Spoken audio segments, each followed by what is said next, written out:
ज्या मातीनं देशाला पुरोगामी विचारांची दिशा दिली, ज्या भूमीत राजर्षी छत्रपती शाहू महाराजांनी 100 वर्षापूर्वी स्त्री शिक्षण आणि समतेचा पाया रचला, त्या शाहू महाराजांच्या कोल्हापुरातून अत्यंत संतापजनक आणि लाजिरवाणी घटना समोर येते.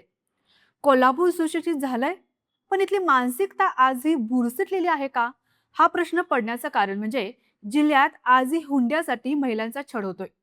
मुलगा असावा हा हट्ट कायम आहे आणि छुप्या पद्धतीनं गर्भलिंग निदान करून मुलींना गर्भातच मारलं जात आहे. नमस्कार, मी नीता. तुम्ही पाहता तरुण भारत. अवघ्या 4 दिवसांपूर्वी कोल्हापूर जिल्हा एका धक्कादायक घटनेनं हादरला. एका नवविवाहितेनं छळाला कंटाळून आपली जीवनयात्रा संपवली. त्या माऊलीला अवघ्या 1 महिन्याचं बाळ होतं.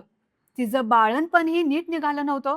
तोच हुंड्यासाठी तिचा शारीरिक आणि मानसिक छळ केला गेला. पोलिसांनी आरोपींना अटक केली असली तरी यामुळे गेलेला निष्पाप जीव परत येणार नाही. क्रूरतेची सीमा इथंच संपत नाही. एका शासकीय कार्यालयात काम करणाऱ्या महिला कर्मचाऱ्याचा अचानक गर्भपात झाला. शासकीय वर्तुळात आता अशी चर्चा सुरू आहे की पहिली मुलगी झाली, दुसऱ्यांदा तरी मुलगाच हवा. याच मानसिकतेपोटी हा गर्भपात घडून आणला गेलाय. जर सरकारी यंत्रणेत काम करणाऱ्या महिला सुरक्षित नसतील तर सामान्य महिलांचं काय होणार, असा प्रश्न निर्माण होतोय. गोष्ट इथेच थांबत नाही. थेट राज्याच्या आरोग्य मंत्र्यांच्या मतदारसंघात आणि संपूर्ण जिल्ह्यात गर्भलिंग निदान करणारी सोनोग्राफी केंद्र बेधडकपणे सुरू आहेत.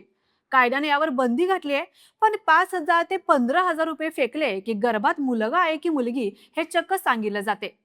काही खासगी क्लिनिक आणि दलालांची मोठी साखळी थेट घरी यायची हिंमत करून गर्भपात करत असल्याची धक्कादायक माहिती समोर येते.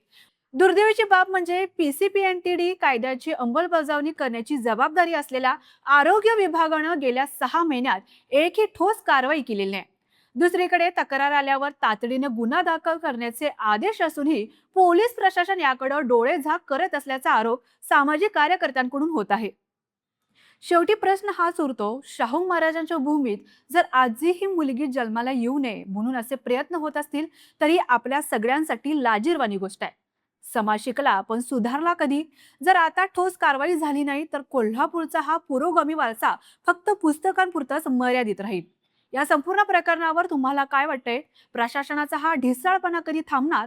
तुमच्या प्रतिक्रिया आम्हाला कमेंट बॉक्समध्ये नक्की कळवा. अशाच नवनवीन अपडेटसाठी पाहत राहा तरुण भारत संवाद कोल्हापूर.